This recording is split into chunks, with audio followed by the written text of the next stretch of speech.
वर्धमानाय निर्धूतकलिलात्मने सालोकानां त्रिलोकानां यद विद्यादर्पणायते।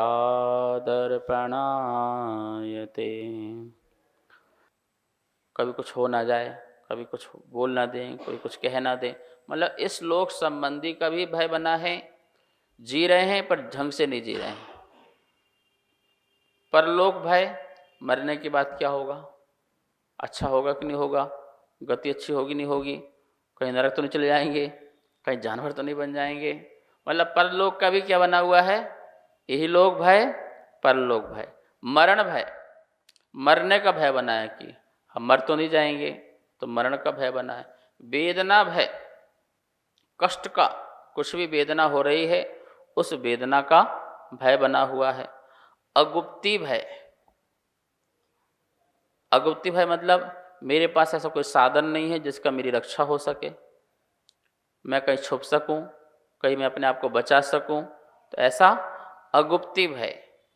आरक्षण भय, मेरी कोई रक्षा करने वाला नहीं है, कोई राजा नहीं है, परिवार में ऐसा कोई नहीं है जो मेरी रक्षा कर सके, उसका भय बना रहना। आकस्मिक भय, आकस्मिक भय मतलब कि पता नहीं अचानक क्या हो जाएगा, कोरोना आ जाएगा, सब मर जाएंगे, भूकंप आएगा, सब चले जाएंगे, वो दुनिया उलट पुलट हो जाएगी, मतलब इसका भी भय बना रहता है लोगों को, अंदर से डर। तो ये 7 प्रकार के जो भय हैं, इन भय से भी मुक्ति जो है सच्चा ज्ञान दिलाता है। जब सच्चा ज्ञान होता है तो कोई प्रकार का मरण का भय नहीं, मैं तो मरता नहीं हूँ, सब कुछ अजर अमर है, मरने वाला कुछ चीज़ ही नहीं है, तो मरण भय नहीं है। वेदना का भय क्या है, द्वेष का भय, द्वेष के कारण वेदना है, राग के कारण वेदना है, जिस चीज़ से मैं भी राग करता हूँ उसकी वेदना है। राग समाप्त करूँ तो वेदना भी क्या हो जाएगी, समाप्त हो जाएगी, ठीक है ना।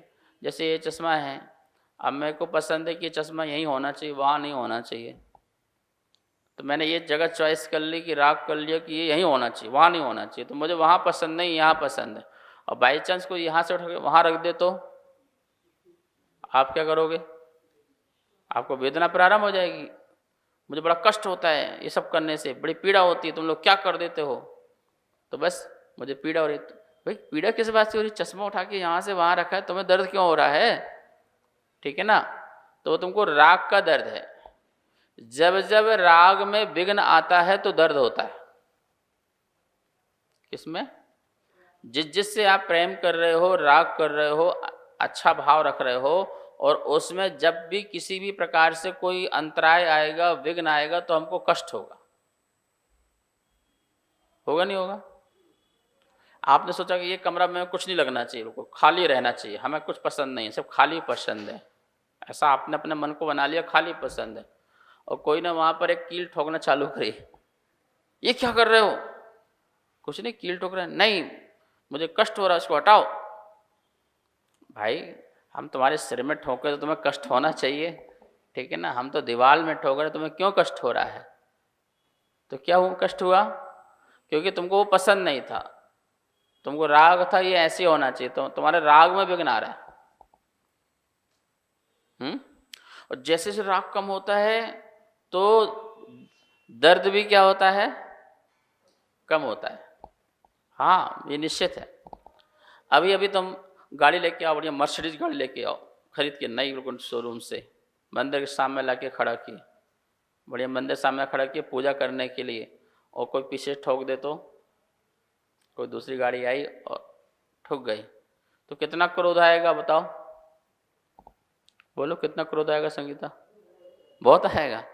जितना तीव्र लेने के भाव से था कि मैंने कमाया है, मेरी गाड़ी होना चाहिए, बड़ी गाड़ी होना चाहिए, अच्छी होना चाहिए, जितने राग से तुमने उसको खरीदा था, जितने प्रेम से, उससे ज़्यादा तीव्र क्रोध जो है उस व्यक्ति पर आएगा, आएगा नहीं आएगा।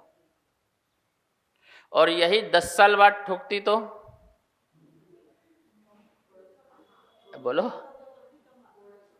और 20 साल बाद ठोके तो आएगा ही क्यों,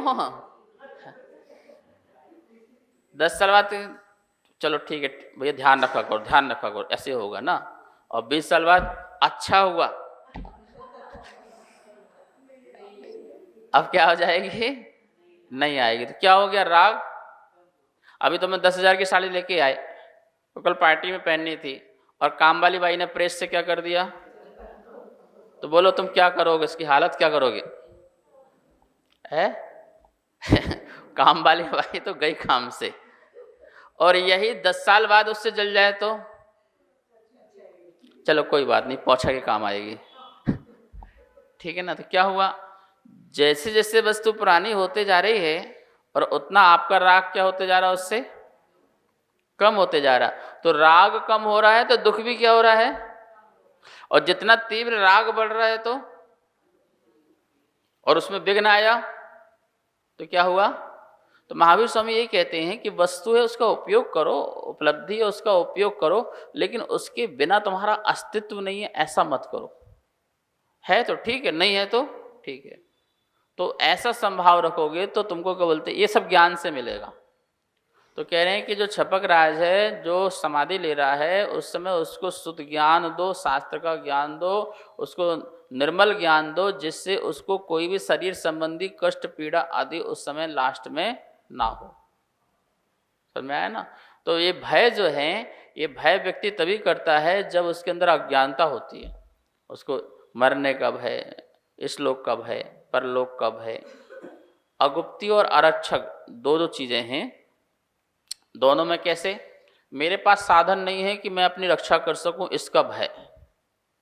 और दूसरा, हमारे लोग ऐसे नहीं है जो मेरी रक्षा कर सके।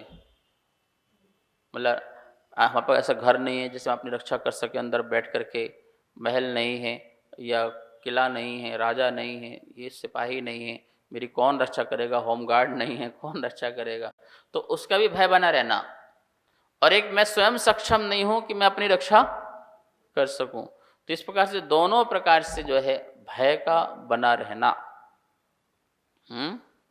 और इसके बाद है विषाद। विषाद मतलब खेद को बोलते हैं विषाद। खेद भाव, खेद भाव आता रहता ना, किसी भी चीज को लेकर हम खेद कर लेते हैं। तो जो खेद है वो अवसाद है, और वो अवसाद भी नहीं होना चाहिए। और फिर दिया क्लेद। क्लेद मतलब स्नेह। स्नेह से ही क्लेद पैदा होता है। जैसे आप बोलते हैं क्लेश, क्या बोल?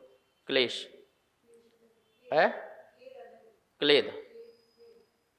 क्लेद, क्लेद है, दा दा दा, क्लेद। थोड़ा बड़ा कर लो, चश्मा बनवा लो बड़ा सा। क्लेद, क्लेद मतलब स्नेह को क्लेद कहते हैं। मतलब जब क्लेद मतलब किचकिच।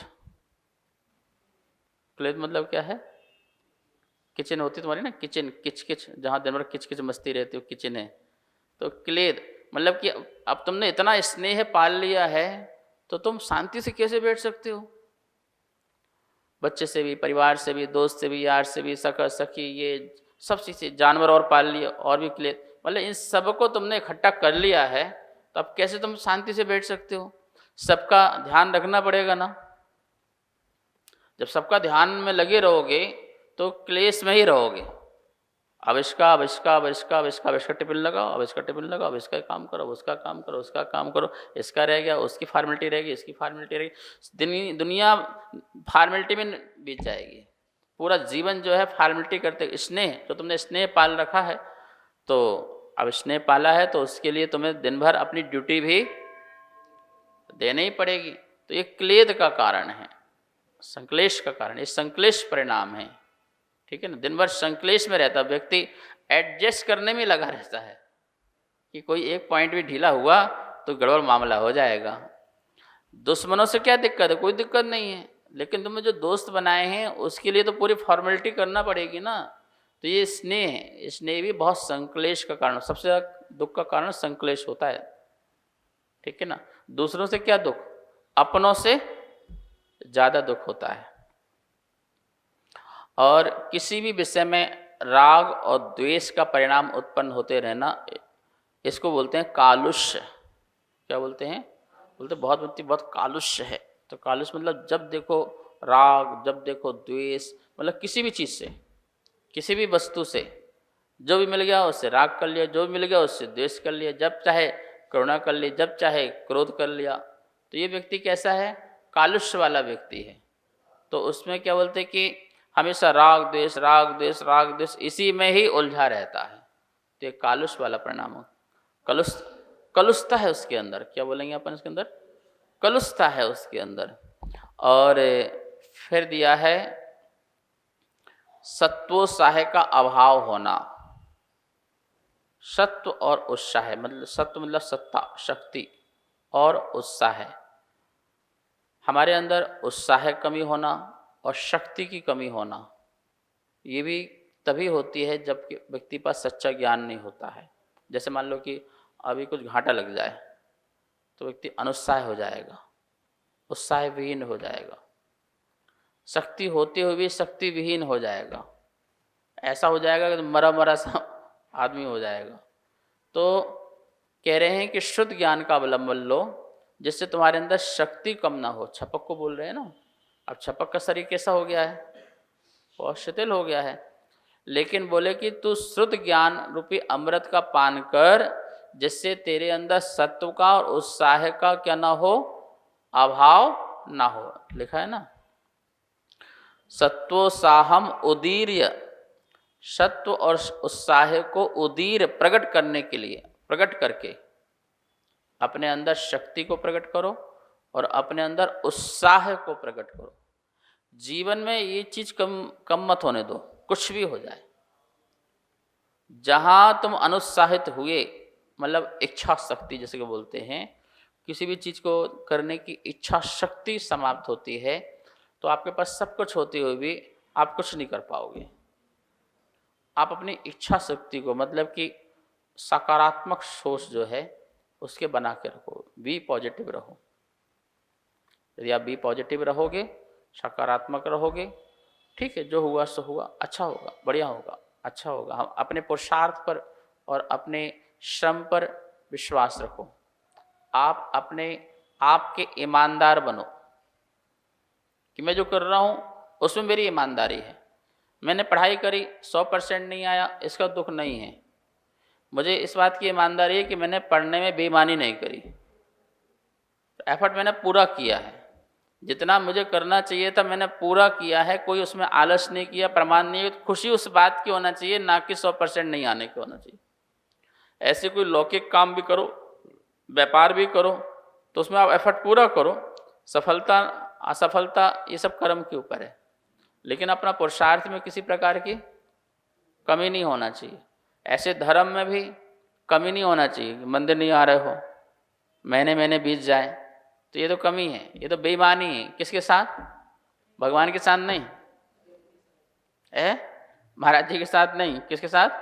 अपने साथ है। कि जितना हम पल अच्छा बिता सकते थे, अच्छा निकाल सकते थे, और उस पल को हम चूक गए और हमने उसका उपयोग नहीं किया, ये हमने अपने साथ बेईमानी की है।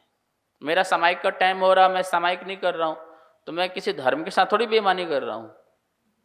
मैं अपने आप के साथ बेईमानी कर रहा हूँ कि मुझे ये ईमानदार होना चाहिए था अपने साधना के प्रति, अपने तपस्या के प्रति, हर चीज़ के प्रति। ऐसे आप लोगों को तो बोले कि अपना उत्साह कम मत करो।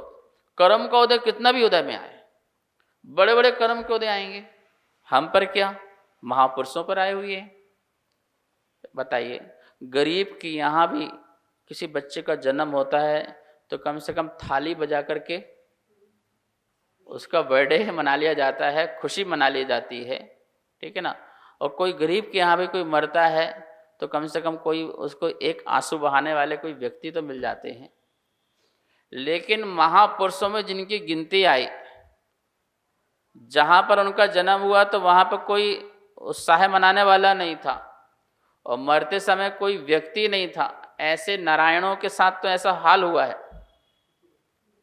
श्री कृष्ण का जन्म कहाँ हुआ है? कहाँ हुआ? जेल में हुआ, तो वहाँ पर उसका हैप्पी बर्थडे मनाने वाला भी कोई नहीं था। और मरण कहाँ हुआ? जंगल में मरण हुआ अकेले, तो वहाँ पर कोई दो आंसू बहाने वाला भी नहीं था।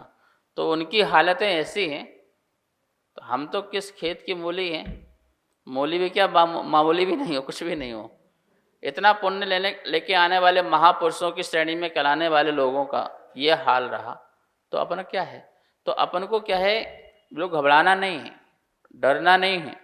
कितने भी बड़े से बड़े कर्म के उदय आए, अपने पुरुषार्थ पर विश्वास रखना, अपने श्रम पर विश्वास रखना और सदा सकारात्मक सोच रखना। जो हुआ सो अच्छा ही हुआ होगा और जो होगा अच्छा ही होगा।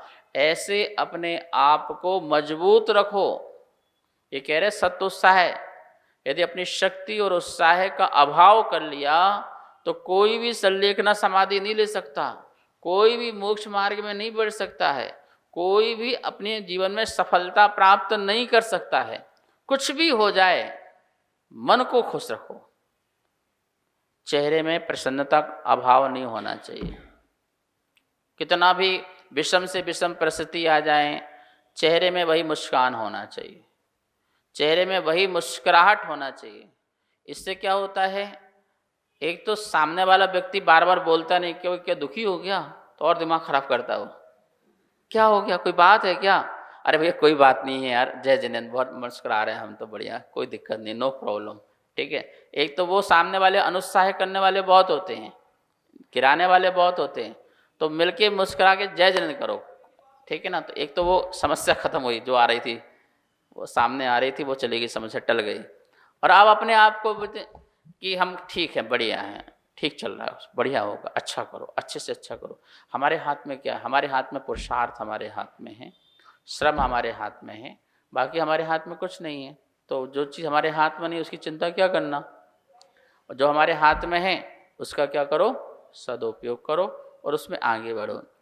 मनहा प्रसाद्यम श्रुत ही अमृत ही, क्या कह रहे हैं, शास्त्रों से, श्रुत ही, शास्त्रों से, मनहा प्रसाद्यम, क्या करो, मन को देखो, बिना ज्ञान के मन प्रसन्न नहीं हो सकता। किसी का कोई मरण हो जाए, भाई साहब चिंता मत करो, कितना पैसा चाहिए मैं आपको दूंगा, आप खुश रहो बस। अरे भाई तुम्हारा पैसा नहीं चाहिए, अभी ज्ञान चाहिए। क्या चाहिए? उसको बैराग की बात बताओ, कोई बात नहीं, जो आता है चलता है जाता है, रुकता कौन है, शाश्वत कौन। ऐसा ज्ञान दोगे तो थोड़ा वो खुश भी हो जाए, तुम्हारे धन से खुश नहीं होने वाला। तो मनहा प्रसाद, शुद्ध ज्ञान से मन प्रसन्न होता है, इसलिए स्वाध्याय करो। और वहाँ पर छपक को जो है समाधि लेने वाले व्यक्ति को खूब स्वाध्याय कराओ, ज्ञान की बातें दो, जिससे उसको संबल मिले और अच्छे से समाधि कर सकें। शेष से विषय कल। जावाणी के ज्ञान से सूझे लोकालो, शोवाणी मस्तक धरो सदा देत हो धो। हे जिनवाणी भारती तोह जपो दिन दिन, जो तेरी शरणा धरे सो पावे सुख चैन। सबको बहुत बहुत मंगल आशीर्वाद।